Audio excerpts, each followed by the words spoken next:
Government ഹോസ്പിറ്റലിന് എന്താണ് കുഴപ്പം?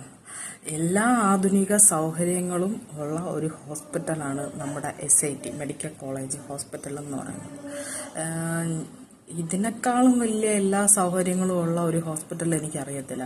Private ഹോസ്പിറ്റലിലായിരുന്നാൽ പോലും അവർക്ക് ചെയ്യാൻ പറ്റാത്ത കേസുകളെല്ലാം നേരെ ഇങ്ങോട്ടാണ് പറഞ്ഞു വിടുന്നത്, നമ്മുടെ മെഡിക്കൽ കോളേജിലോട്ട്. അങ്ങനെയുള്ള സാഹചര്യത്തിൽ എന്തുകൊണ്ടാണ് ഈ വ്യക്തികൾ ഇങ്ങനെയൊക്കെ കുറ്റം പറയുകയും കമൻ്റ് ഇടുകയും നെഗറ്റീവായിട്ട് ഇങ്ങനെ ചെയ്യുന്നതും ഇതിനൊന്നും എനിക്കും അറിയത്തില്ല.